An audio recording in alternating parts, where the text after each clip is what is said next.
Hello and welcome to Terrace Patron. My name's Andy Harrow, and today we are delving back into the Rangers banter years.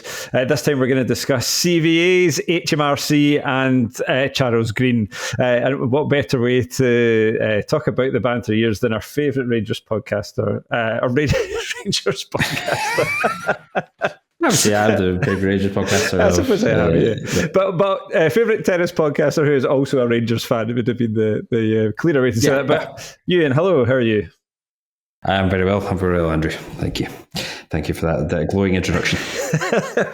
Like I say, today's that we've got all the kind of boring admin stuff in the middle of all the actual banter year stuff. Now, that's not to say that there isn't some fun to be had over the next 15, 20 minutes, but it's definitely the most admin heavy element of the banter years, would you say?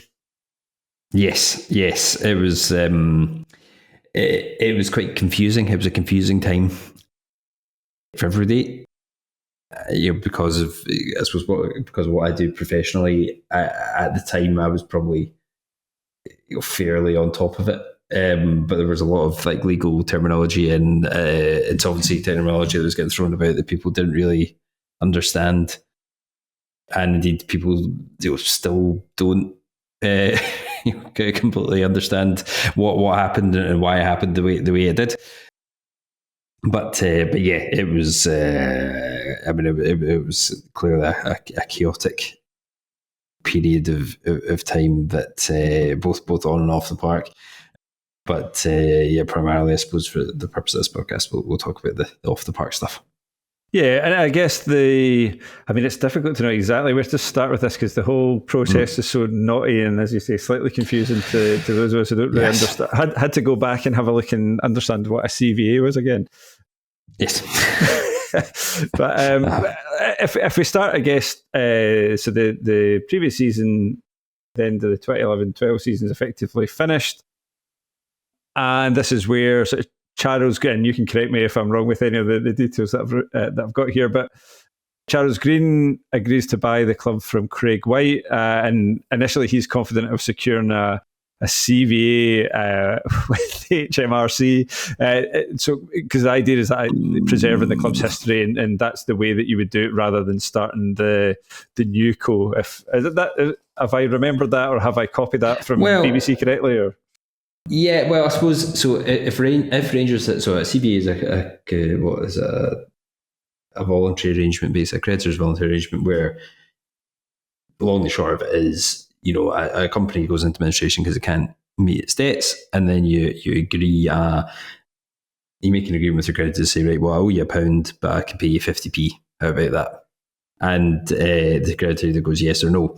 Now, the problem that and the benefit of doing that, had Rangers been able to have a CVA, would have been that Rangers would have still been in the Premier Division at the time. What was it called? Yes. Premier League, SPL.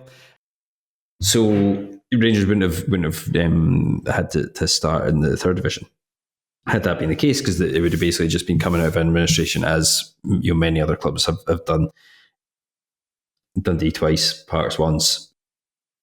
So lots of teams have done that, and that would have been fine. The problem that the Rangers had, and that would have been eminently possible had the creditor not been HMRC.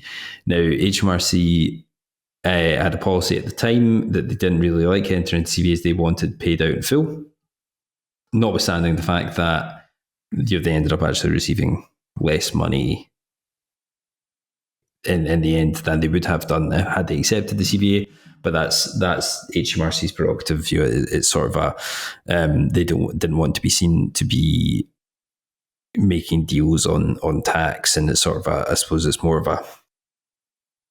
a point of view of businesses could end up owing hundreds of £1 million in tax, like Rangers did in the end, and then just do sort of a pre-pack CVA, and then sort of say, oh, well, I know we owe you that much, but we'll just pay you half, and or much less than half, and HMRC would end up not receiving as much over the whole piece. So that was HMRC's policy then, certainly, and I believe it probably still is. The other issue was that HMRC's the amount owed to HMRC was uncertain, but assumed to be the higher number on the basis that Rangers were to lose what was then called the big tax case. So that was the other issue that they had. The Rangers in the first hearing of that actually won, and then it was HMRC ended up winning on appeal. But at the time, it wasn't entirely certain whether that bigger sum was ever going to be due. But nevertheless, that was a massive issue. And the Rangers didn't really have that many other creditors, famously a face painter. But the numbers. There wasn't a bank. There was Ticketus. They were owed money, but there weren't that many. It was just a year's worth of expenditure that Craig White obviously hadn't paid anybody. So the sums weren't. They weren't insignificant, but they weren't. They weren't massive. There were football creditors as well in terms of clubs the Rangers had signed players from and so on.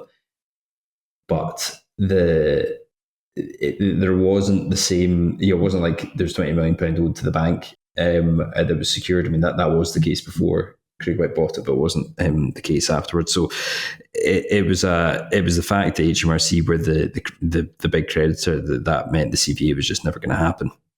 So it didn't really matter unless Rangers fans, and this is the you let your club die chant, which obviously still gets brought out.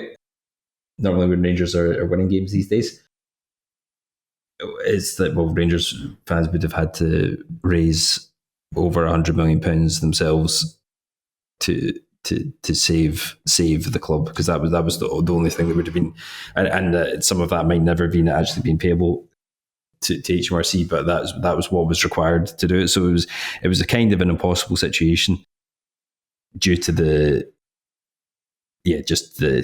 complete mess that principally David Murray had got the club into in the first place, and then Craig White had worsened in the next 12 months. How you probably had a better idea of all the legality of it compared to 95% of other Rangers fans or other fans within Scottish football. But as a Rangers fan, how close, or did you ever feel like Rangers were kind of close to extinction at all, or did it feel like there was always a way out through the new companies? Yeah, I mean, it did. Obviously, I mean, it always. Fundamentally, it's just too big an institution to fall out of existence ultimately, as was proven. So there was always going to be. I mean, at times, it did not surprise me one iota that clubs, the clubs themselves, obviously in the SPL at the time, were always going to vote the way they did because fan pressure was going to make that such that it was impossible. It always felt to me I wouldn't have fallen off a chair, but I always thought that teams in the lower leagues were not going to not vote for the chance to have Rangers come to their ground twice a season, and you're potentially they were all going to, pretty much every team in the lower leagues was going to benefit from that quite significantly financially. So that always seemed unlikely to me the other way, that Rangers would end up getting voted in to the lower leagues. And I thought if that happens, it's going to have to be from the third division. If that happened, then it would have been Rangers in the Lowland League or something. I mean, that could have been the next thing. But that would have just added an extra year to the journey. But it was always clear to me that Rangers were going to. Other clubs had gone into, had gone into liquidation and come back elsewhere in Europe. Fiorentina had done it. Leeds indeed had done it. So it's not. It wasn't something that was unheard of at the time. So that I always thought that was, and especially with the way they sort of obviously led to a massive amount of defiance amongst the Rangers supporters, so that wasn't going to go away. And it wasn't that everyone was going to, like, all the Rangers support was just going to dissipate and go and support their local team as people would see it. So that was just never happening. So ultimately, I never really thought that the club was in like danger of completely, going out of business. I mean, and it could have been. I mean, it could have actually been worse than it was in terms of certain assets could have been sold off or whatever. But there was always going to be Rangers playing out of Ibrox, really. And and then because the thing with football stadiums, especially a football stadium like Ibrox, is like I mean, it has like a book value, but it can only be used as a football stadium for Rangers Football Club.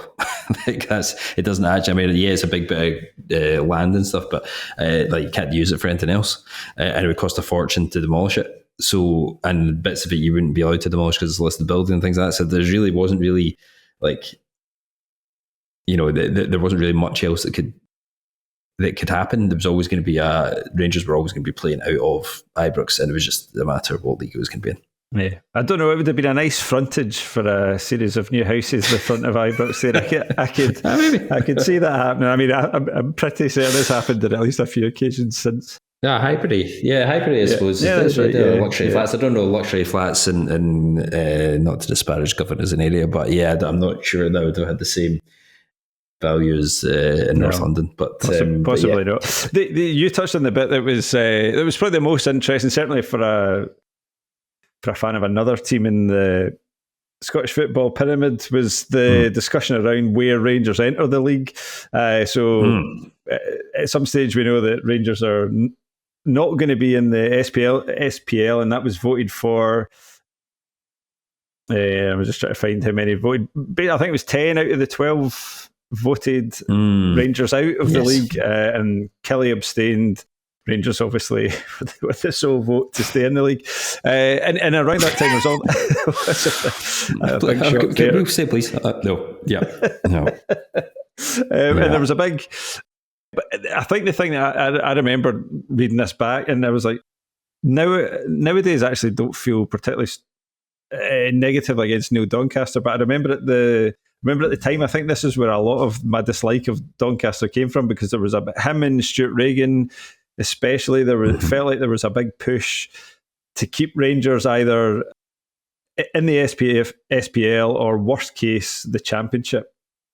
Because I think from their perspective, they could see what impact the loss of Rangers would have on TV revenues, TV rights deals. There was discussions that they would have to change in the wake of Rangers obviously going out of the league, and the fact that there's no Old Firm games anymore.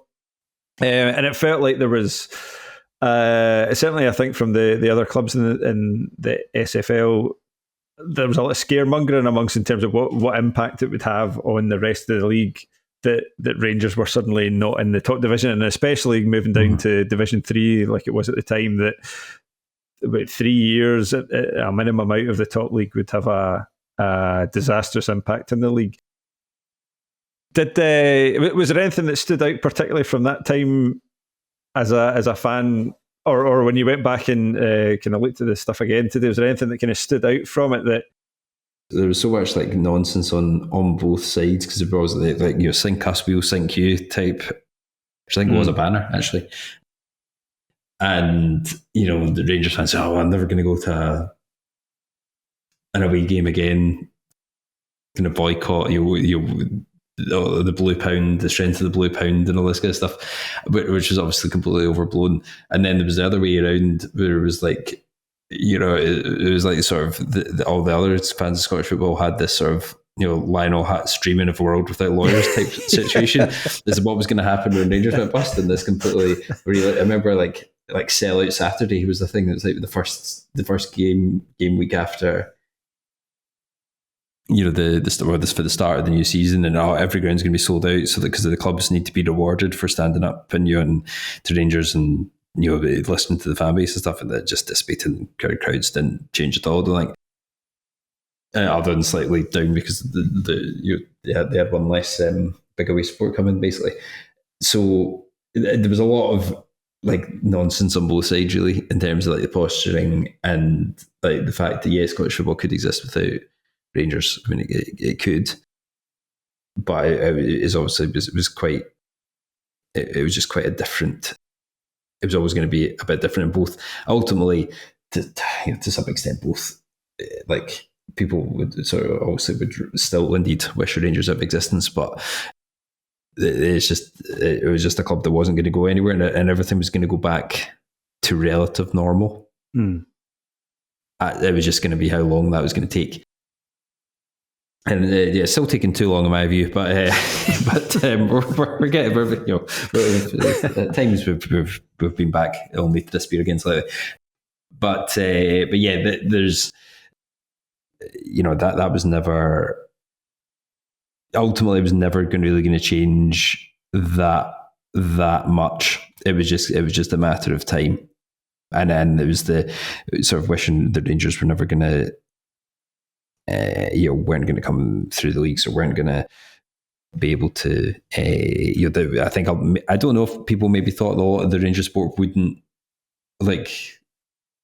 would fall away massively, and actually, I mean, the funny thing is, if you look at attendances, but before all this happened for Rangers games, I mean, and for like semi-finals, even at Hampden, things like that, they're significantly lower than they are now,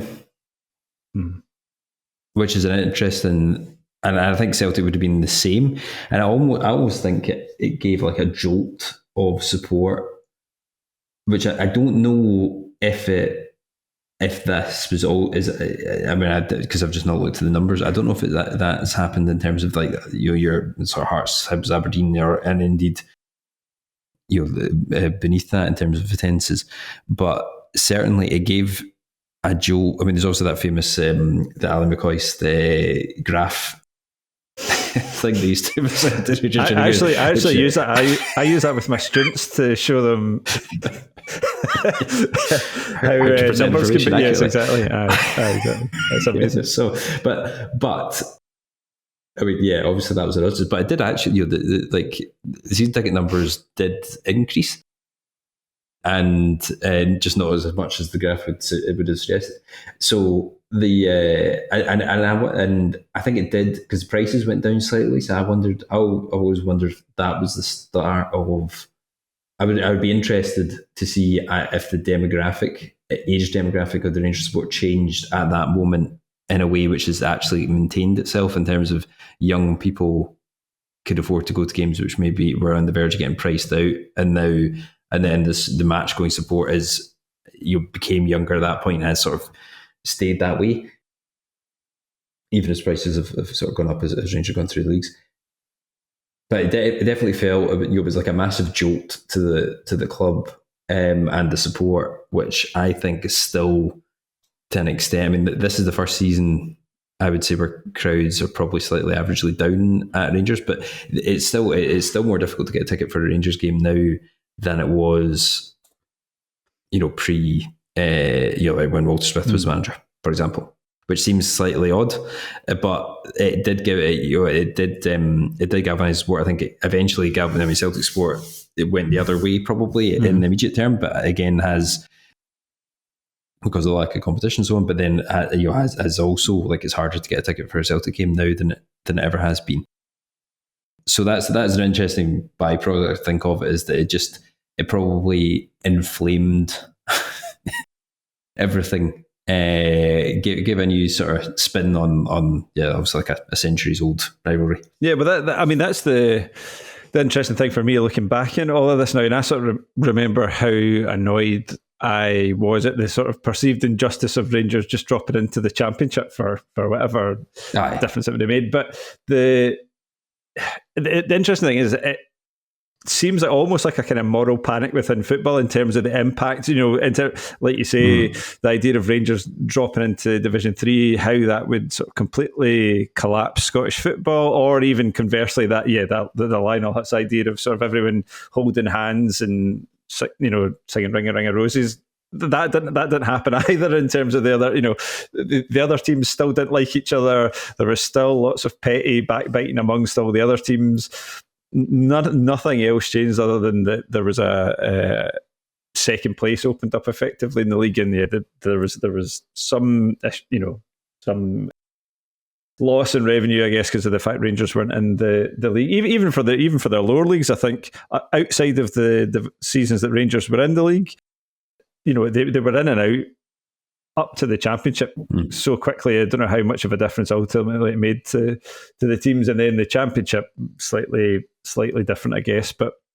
And which we'll cut onto that. We'll keep our powder dry with that. I mean, I remember there was this is where kind of Turnbull Hutton, for Raith Rovers chairman at the time, he ended up being the sort of vocal spokesperson for the SPFL, or certainly the clubs. Just before the vote, he came out and talked about, because there had been this idea, David Longmuir, who was the chief exec of the SFL, had kind of talked about a breakaway SPFL 2 if the clubs didn't vote the way that they wanted them to.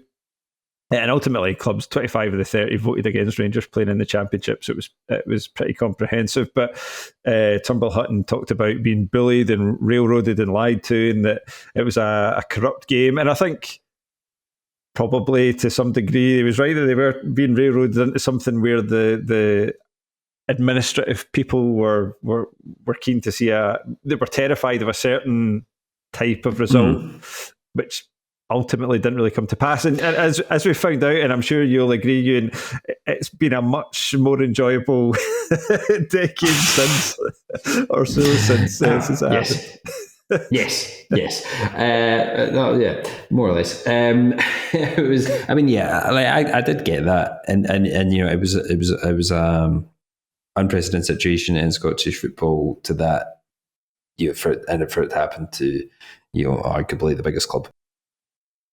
Was like a seismic shock in the game, and I can understand. I mean, and it's not exactly that Rangers went out, to make friends and influence people in the build up to it. So it was, it's not that surprising that most people in Scottish football at the time had a negative opinion of Rangers and saw an opportunity to stick the boot in, and that's football ultimately.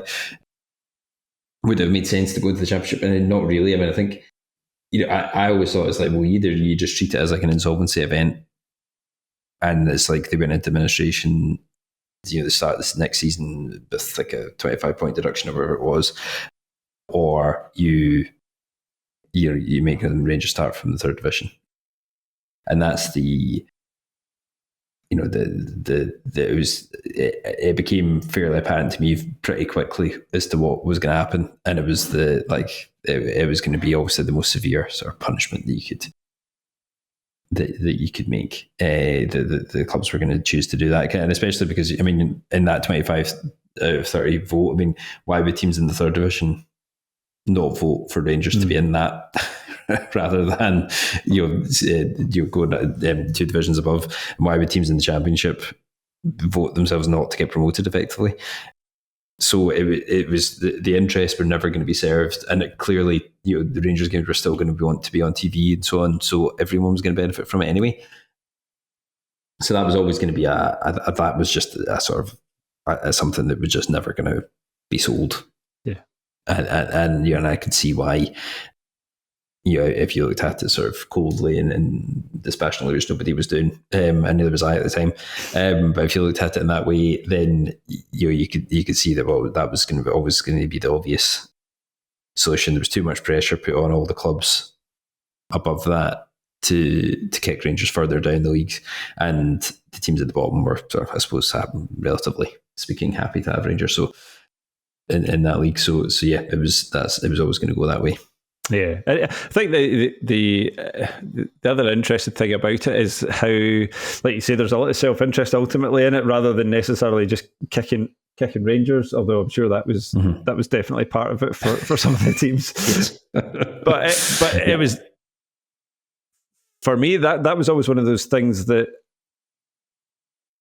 seemed to like colour how Rangers fans took their journey through the league. Like, I think from the outside, you kind of thought, well, this is an opportunity for them to have a nice time, and actually I watched a Dutch video of them detailing like a wee bit of the Division 3 journey, and there was a few fans that were saying, this will be nice, it's grounds we've not been to and all that kind of stuff. And I sort of thought that was how things might go, but no, it certainly by the time Rangers got up to the Championship and played us, there was plenty of anger there, and I'm sure it had been there for the 3 seasons up to it. But yes, it just seemed to kind of build up over time, rather than it be something that was seen as a kind of fresh start and something interesting. Understandably, I can understand why there's just a lot of anger there. Yeah, it was. I mean, it was. I remember that there's people use this hashtag on Twitter as was hashtag this is fun. It's like, well, it stopped being fun pretty quickly, almost immediately, indeed, because Rangers didn't win away for like months, and so that was it. I think once you've been to these grounds, because. And it's like, everyone enjoys obviously a good away cup tie, and that's you basically got a whole season of that of these wee grounds, and that's kind of class. And I got to go to a lot of grounds that I hadn't been to before or since as a Rangers fan. But it's like when you get these hard. I remember actually use a Wraith Rovers example last season, the season before. It was at Lithgow Rose against Wraith Rovers, and ended up Wraith won the Wraith around 3-0 maybe at the end. But first half was just I was right beside the pitch, and it just looked so hard for Wraith Rovers, even though they're several divisions above than Lithgow Rose. It was towsy, and the pitch is crap, and it's a tiny park as well, and the other team are the tackles flying in are pretty brutal, and it's and then eventually sort of the quality shows, but sometimes it doesn't if you have a whole season of that. and it's brutal. It's really that kind of game is so. I think it must be so hard to get up for, and for the players, but also for the fans, because this is just going to be quite brutal, every single week. And that was what it.